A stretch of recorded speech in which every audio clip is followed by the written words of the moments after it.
quiz? Oh goodness.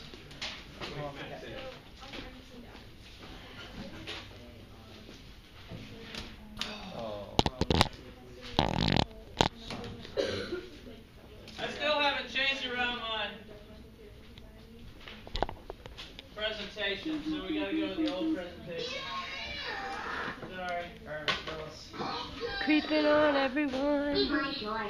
I know, I'm falling behind. I'm not being a very good teacher.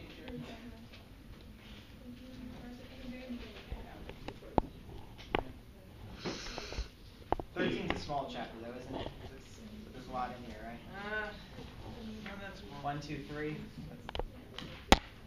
Okay, you're on page 241. And we're looking at how eukaryotic cells regulate their making of the proteins.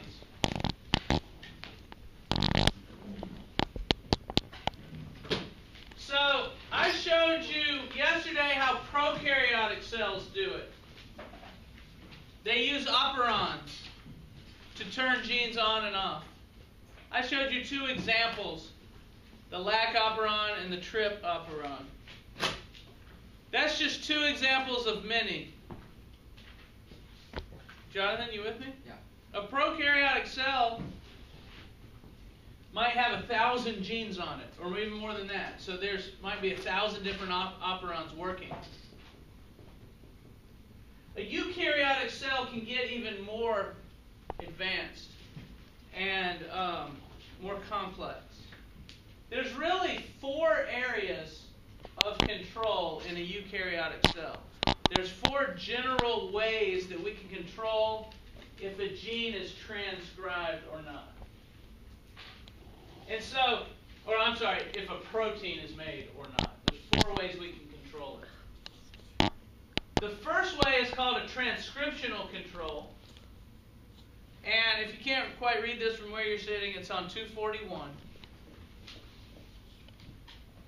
A transcriptional control is a control kind of like the operon system, a control that halts transcription, that stops transcription of the gene from ever happening. Do you know what the word transcription means? Right. When RNA polymerase attaches, it goes down and makes mRNA. That's transcription. And there are ways the cell has of controlling transcription. We call them transcriptional controls. It's like pest control. Yeah. Keep the pest from getting in the house in the first place. What's that? That's the first way. That's the first kind of control. Is a transcriptional control. And I'll talk about a few transcriptional controls. Or you can have post-transcriptional control. What does post-transcription mean? After transcription. Can you give me what is made after transcription? Do you know what's made? RNA. mRNA. There's an mRNA. You remember things have to be done to the mRNA? Yeah, the exons have to be taken out. We got to remove the introns. We do a cap and tail. Remember all that? Mm-hmm. Well, we can control that. Our cells have ways of controlling if that happens or not, or how it happens. We call that a post-transcriptional control. So it stops the... Might stop the caps and tails from being added. It might stop the exons from being removed. I'm going to talk about a couple examples today. For the exons or introns? The exons are removed, the introns are removed, and the exons are put together. You think of an exon, that's what's expressed. Exons and that's not right. Where does the mRNA go after it leaves the nucleus? To ribosome. To the ribosome. In the cytoplasm. And what in the cytoplasm? And what happens at the ribosome? The tRNA come and they make proteins. We make a chain of amino acids. Do you know what that process is called? The mRNA going to the ribosome and making a protein? Translation. It's called translation. We can control whether translation happens or not in our cells. There's ways to control whether the mRNA goes through the ribosome and ends up making a protein Post-translational control. There are ways our cells have of stopping that from happening. And finally, after the protein is made, we've got a protein now, a chain. What has to happen with this chain? Do you remember? It has to line up. It has to fold into its final structure, which depends upon special enzymes that control the folding and help with the folding. And we can control whether that happens. We can also control how long this protein survives in the cell. There are special enzymes that come around and destroy proteins. And maybe this protein only lasts for an hour or a day or a week or a month. We can control what this protein does. There are special, do you remember proteins go through the Golgi? And special things are put onto them or they're added together to make some final product. Remember the Golgi does that? Well, our cells can control what is put onto this and how this is made into its final product. That is a post-translational control. After translation, we can control this protein.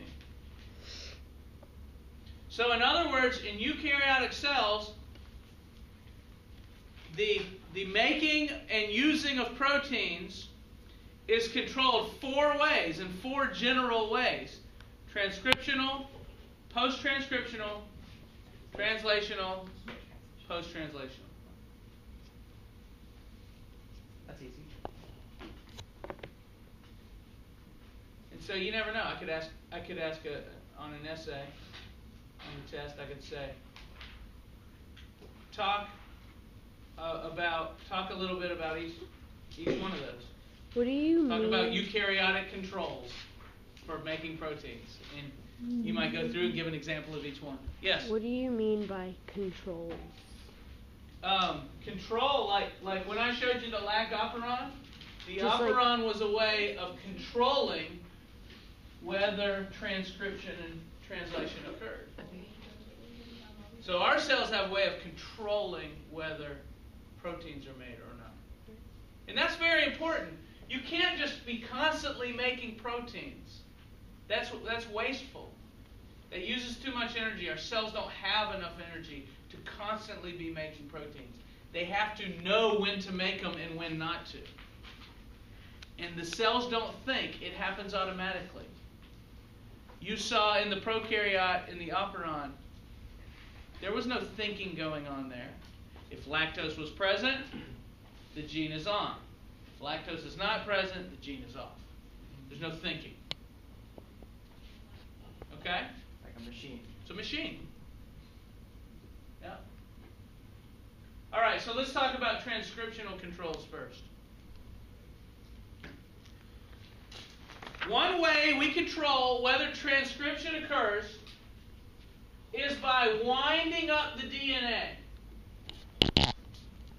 Do y'all remember that a chromosome is just wound up DNA? You remember the video I showed you of the chromosome winding up? It was one of my favorite videos. Well, what if I have that video? I'd love to see it again, wouldn't you? I don't have it. Oh, it's a cat. It's like my cat. She has that colors. Yeah, I like the tortoiseshell pattern like you do. So your cat's That's in my like cat's Scooter sound. or something? Fuzzy. Well, you have another one. Bandit. I used to talk Bandit. to Paloma. Yeah. The one that looks like that is like the one that meows really weird. All right. Fuzzy. So when you have a She's chromosome, She's like really weird. we'll get to the cat in a minute. It's pretty cool. When you have a chromosome, that's wound up DNA. It's DNA all wound up tightly. Why do we wind it up? Do you remember? Why wind it up into a chromosome? So It it can't go can. to Miss Molis's room. So it can. So it can move. Yeah. If we got to move a long strand of fishing line, you don't just grab one end of the fishing line and walk with it. It's going to be dragging way behind you. You roll it up onto a reel and you carry the reel with you. Right? So that's what a chromosome is. It's wound up DNA all wound up into a chromosome so it can move.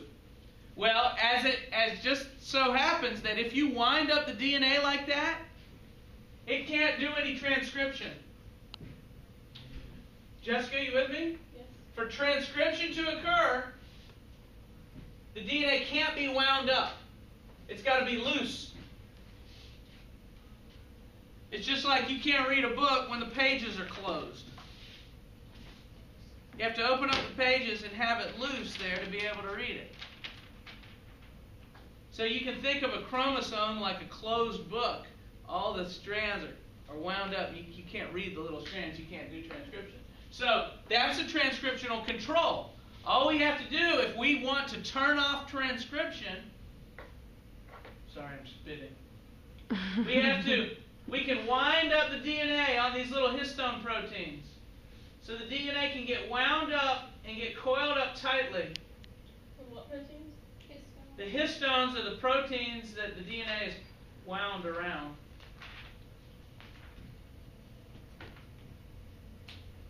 And so a lot of the DNA, as it's sitting in your cells, is coiled up pretty tightly and is not being transcribed. And then if you need it, sometimes it'll uncoil and you'll be able to transcribe it. So, I know what the transcriptional control does, but like, what is it, like a type of enzyme or something? There are special enzymes that act to coil up the DNA so it can't be used at certain times. So, And that's a transcriptional control. all of these are just different enzymes that do these things? Enzymes do everything in cells. Yes? Is it coiled up most of the time? Or? Well, take a look at this. This is a nucleus of a cell. This dark part, that's the nucleolus. That's where the RNA is held. And the DNA, the chromatin, is the DNA. It's all around here. Now, chromatin has two names. There's euchromatin and there's heterochromatin. Euchromatin is where DNA is that's unwound, that's not wound up. Heterochromatin is where the DNA is all coiled up tightly. And when you stain a cell, it stains more darkly because it's all tight, wound up. There's a lot, it's dense. And so it absorbs the stain. It absorbs more of the stain. So we can see this dark, dense, stained area, this heterochromatin, that's all wound up DNA that's not being used. And this euchromatin here, that's DNA that is being used. Kind of like a brain. Yeah, it does. It kind of White matter and gray matter, right? Yeah, right. But a little bit different, but yeah. So you got all kinds of, there's a lot of the DNA that's not being used, all this dark part. And there's some of the DNA that is being used. This just kind of shows a close-up of DNA wrapped around the histone proteins. It wraps around twice. So chromatin is DNA and protein. You may have learned that earlier. In the nucleus of a cell, you find chromatin that's DNA and protein. Well, there's two types. Heterochromatin all wound up, euchromatin not wound up.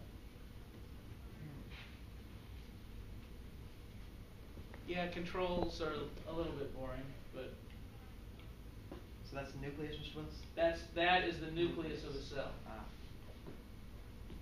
Do you see the little endoplasmic reticulum, the little folds? Yeah. Isn't that cool? What is that? What do you think? RNA? That's a mitochondria. What about that black blotch? Top right hand corner. Blotch thing. No idea what that is.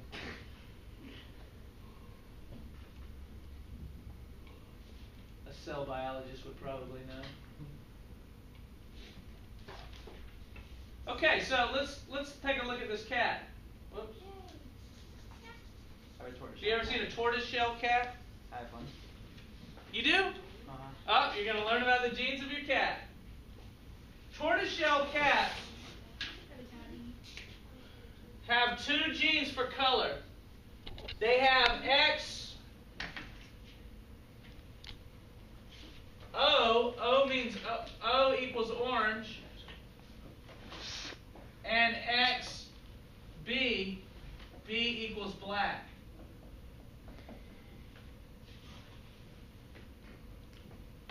So they got two genes for color.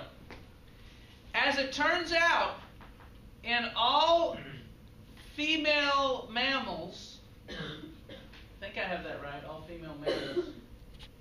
Only tortoiseshell cats are female. Right. In all female mammals, one of the two X chromosomes is always balled up in every cell. It's always coiled up. It never uncoils. And this is true of you ladies too. One of your two X chromosomes in each cell is coiled up. Now it's kind of random which cells have which X chromosome coiled up. For instance, in this tortoiseshell cat,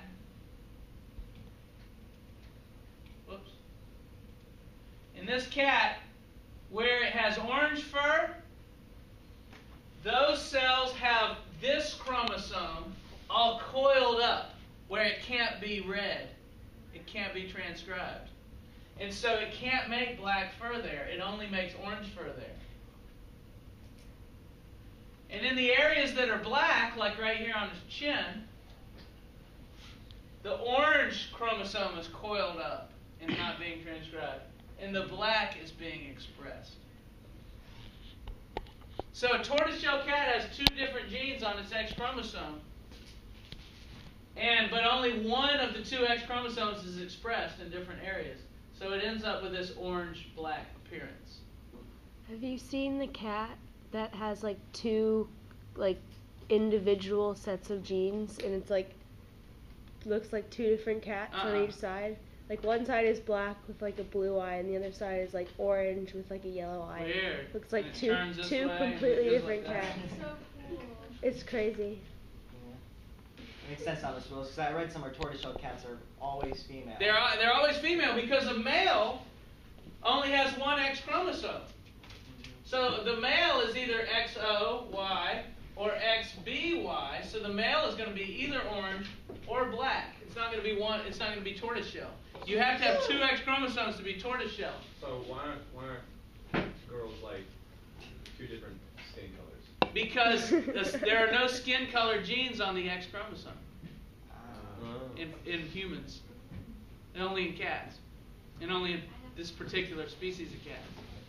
If there were skin color genes on the X chromosome, human females would be. Like a leopard. Yeah, looks like leopards. Wouldn't that be cool? We call it a Barr body. This scientist named Barr first noticed that in every human female cell, there's a little dark spot.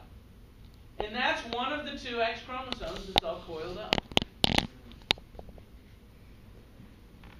And so in every cell, you could take any cell out of any female in here, and it would have a Barr body.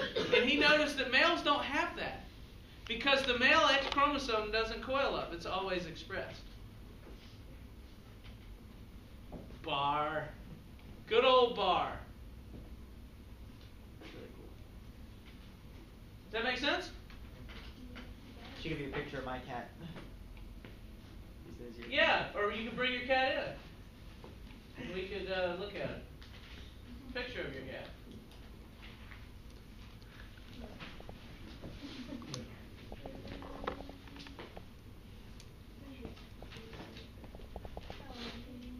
Yes. Is there like, it's like a pseudo question. Okay. Is there like a way that like fears work? That what? Like fears, like how Fear? yeah. That's more of a psychology thing. Scientists don't really understand how the brain works. Like, for instance, why do you sleep? Nobody knows. And everybody does it 8 hours a day.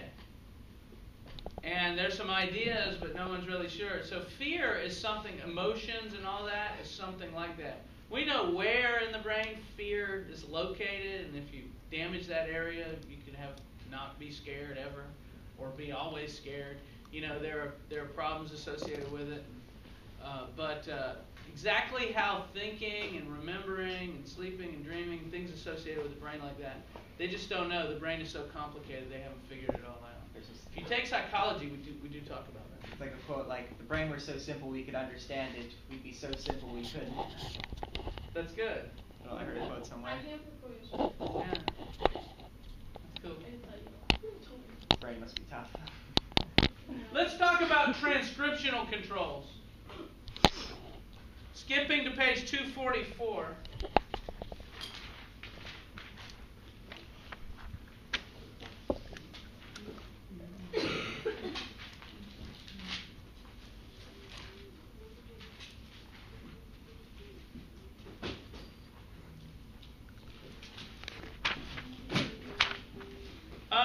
A transcriptional control is something.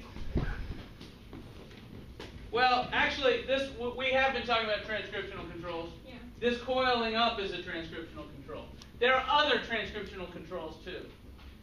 Like we said before, a repressor protein can stick to the DNA and can stop the RNA polymerase from attaching and transcribing. Well, eukaryotic genes have that too. They have a site, here it's called the enhancer site, where a protein, and you see it there, attaches. And after that protein attaches, this whole DNA strand will actually flip over. Just like you do when you tie a shoelace. You take the shoelace and flip it over and make kind of a curl to it. Well, that actually happens. This whole DNA strand flips over, and now we see where this enhancer is right there. The enhancer area is right there. And these proteins are called transcription factors. And there are a bunch of them. And they all have to connect at the right spots. And here we finally have this connection of several proteins, and you don't have to worry about naming them all. They're all called transcription factors. But it might be a series of 10 or 12 proteins that all have to connect correctly. And this whole thing has to loop around, and they all bind together, and only then can transcription start, when all the proteins are attached to the right parts. So every one of these are proteins that are attached to the DNA, attached to the surface of it. They're transcription factors. They have to be in place before transcription can begin. These are more transcriptional controls. The cell can control whether these proteins attach and whether they are in place. Sometimes the proteins come from outside. Sometimes if a protein is present, it'll be absorbed by the cell, it'll make its way into the nucleus, and it'll attach to the DNA, and only then can transcription occur.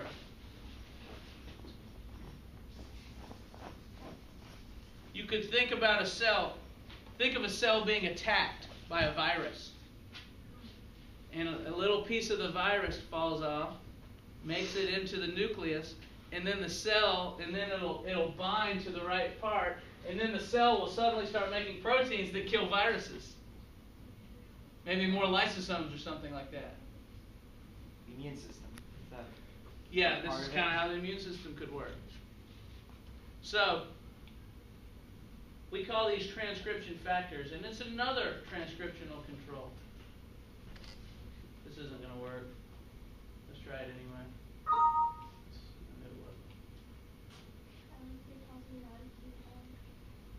I had an old DVD that showed transcription factors working real well, and I no longer have it.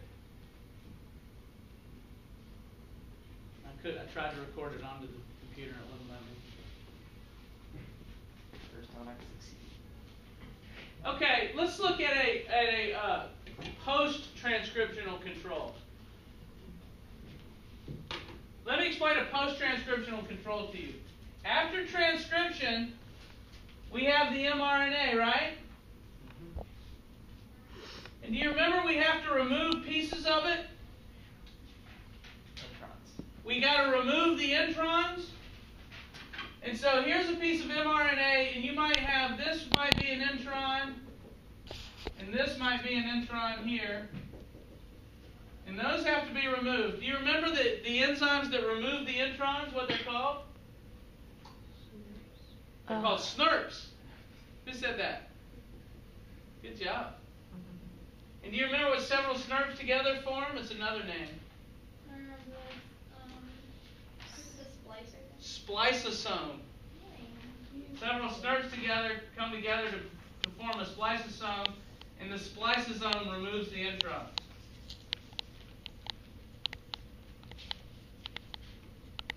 Well, what's she doing?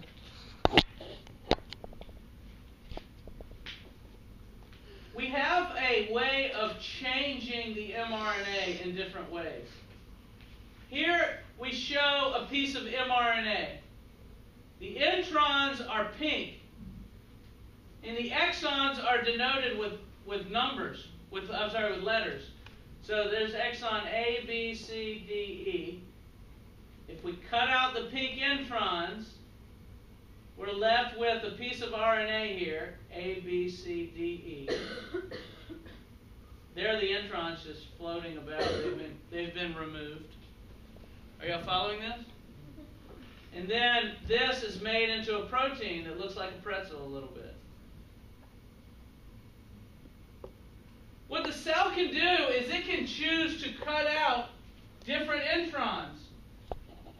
It could even cut out an exon. It could remove this portion that's normally used to make a protein. And so here we remove all the introns, all the pink ones are removed in this example, but also the C exon is removed. So it goes A, B, D, E instead of A, B, C, D, E. So now Is that a it's mistake?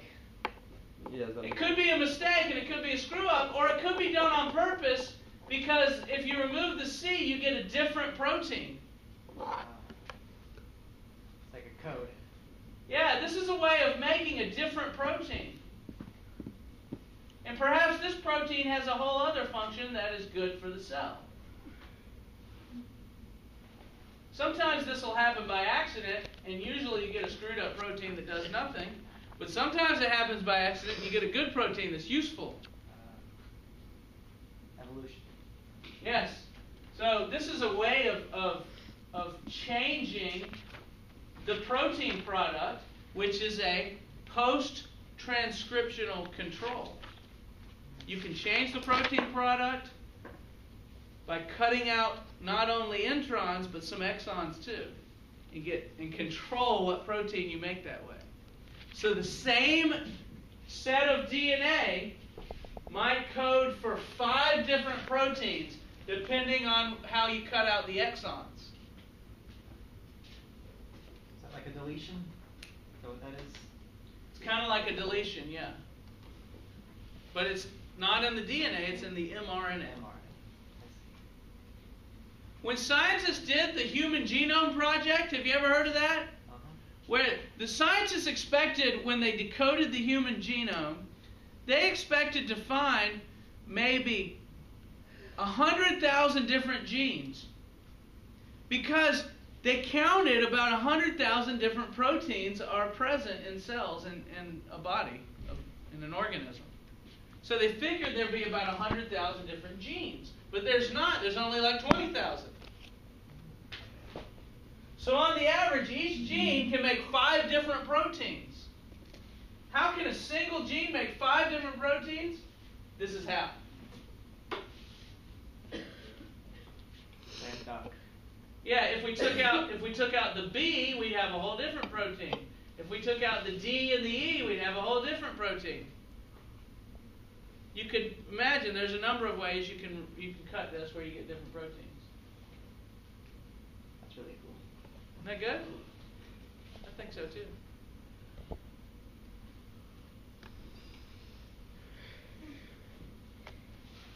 Video footage. Gene information is processed differently in prokaryotes and eukaryotes.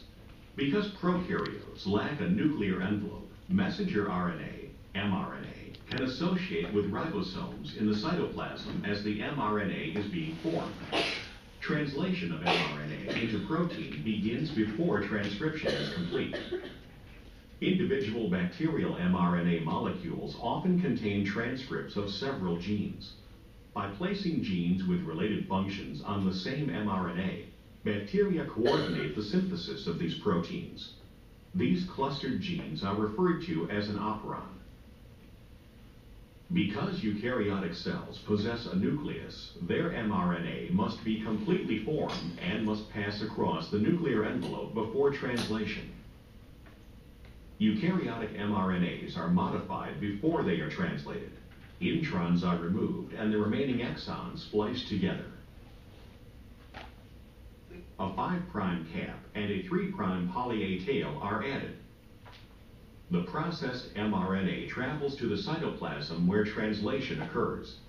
In contrast to prokaryotic mRNA, eukaryotic mRNA usually specifies only a single protein. That's kind of a cool way of just showing you what happens. But here, they're likely, let me show you how you might have a test question on this. The test question might say, a chromosome is transcribed, and the introns removed from the mRNA. Normally, a cap and tail would be put onto the mRNA. However, there's an enzyme called blah, blah, blah, and they give you this big word, that prevents the cap from being added. What type of control is this? A, transcriptional, B, posttranscriptional, C, translational, D, posttranslational.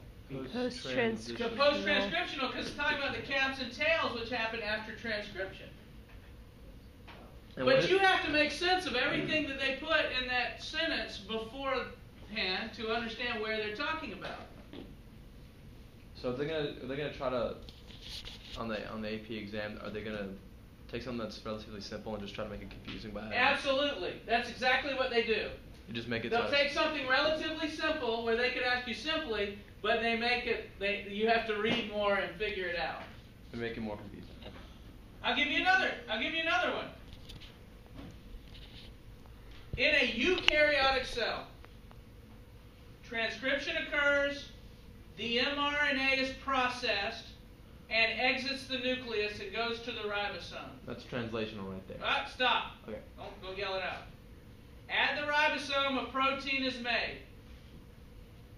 The protein is prevented from coiling into its final state by a special enzyme called riboacetylase dioxylotide. Just made that up. And the protein remains in its unformed state in the nucleus until a certain signal is reached by the cell. A hormone called growth hormone. Which of the following types of controls is this? A, transcriptional, B, posttranscriptional, C, translational, D, posttranslational. Post-translation. That's a post-translational control. WXYZ. So you have to know the order, how things are made here, and this is a real good video just showing you what happens. You can understand if you had never taken this class, you wouldn't be able to answer that question. And there are a lot of people out here who sleep through the class, out there, not in here. Everybody here pays great attention. But a lot of people in other classes who aren't paying attention, and they might memorize the steps. But to answer that question, you really have to get back from a distance and look at the whole thing. You see what I'm saying? Let me rewind this video because it also shows another good thing. This is a prokaryotic cell. A prokaryotic cell doesn't have a nucleus. It just has a single looped chromosome, and they're showing it there. And the mRNA falls right off and goes straight to the ribosome. So they could give you an answer. See, they could slip up and say, in a prokaryotic cell, after the mRNA is made, which of the following are not correct? In one of them, it might say something like caps and tails are added and the mRNA leaves the nucleus. See, that doesn't happen in a prokaryotic cell. Let me see what these guys are doing. Yes, what are you doing? They're writing something in your door. Oh, you're signing up. Okay, good. For what? There's Science Bowl sign up is out there. If you guys want to sign up. That was supposed to be on the announcements. There was none today, were there? There were no announcements. So what is this big purple thing? What if it showed you this video and asked you what the big purple thing is? Polymerase. Polymerase. What kind of polymerase? RNA. RNA polymerase. So is there more than one polymerase? Yes, there can be many transcribing a gene at once. You can have, if you have a long DNA strand that's, remember, this is real long. One chromosome might be 40 million nucleotides long. So from this model, that would be stretched all the way across the causeway if it were this size. So there's RNA polymerase attaching and transcribing here, and then down on the bridge over there, there's another RNA polymerase attaching and transcribing there. This is several of these going on at once, you see. And remember, in the nucleus of a cell, there's 46 chromosomes. All of them being transcribed and all this going on. It's a lot of activity, isn't it? You can imagine it probably requires a lot of ATP.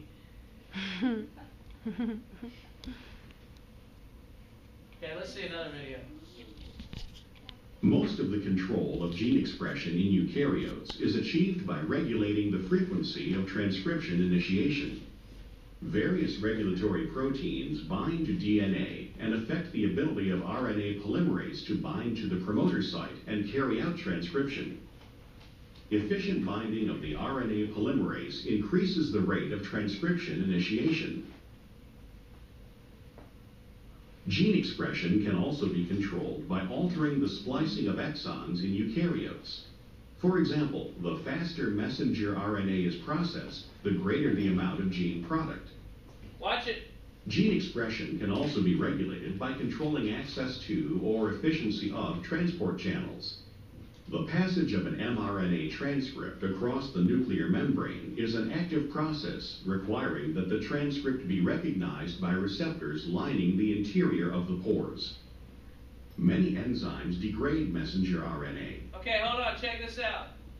So this mRNA has to leave the nucleus through a pore. Well, that pore right there can reject it. It can say, no, you aren't leaving yet.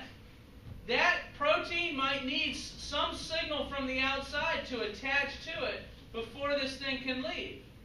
What kind of control would that be? Translational. Is it translational control? Maybe post-transcription. Post-transcriptional control. Because it's after transcription.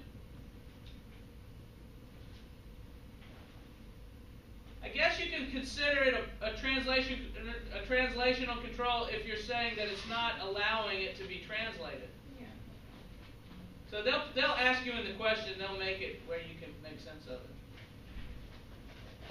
So is Yeah? the prokaryotic cell? It doesn't have these controls. Okay. Yeah. It doesn't have trans. Post-transcriptional, it doesn't have that. It just has translational and transcriptional. It just has transcriptional controls, really. Maybe some translational controls. Many enzymes degrade messenger RNA. Gene expression can be regulated by modulating the degree to which the messenger RNA is degraded. Many different proteins and amino acids take part in the translation process. The rate of gene expression Sorry, that was screwed up. is by receptors lining the interior of. Okay, what they're showing is this is an The enzyme. enzymes degrade. Look, this is an enzyme that can tear up the RNA. It's called a ribonuclease. And it can come in and cut the mRNA into pieces. That's also a post-transcriptional or a translational control. acids take part in the translation process. The rate of gene expression can be regulated by speeding up or slowing down protein synthesis. The availability of any of the proteins or amino acids can alter the rate of the protein synthesis. Phosphorylation or other chemical modifications can alter the activity of a protein after it is produced. So another thing they're showing here is that these phosphate groups, phosphorylation is adding phosphate groups to the protein. A lot of times proteins won't be active until they're phosphorylated. So you can control whether those phosphate groups are active. I didn't talk in complete detail about every control, so make sure you do your reading. But control is the whole word going on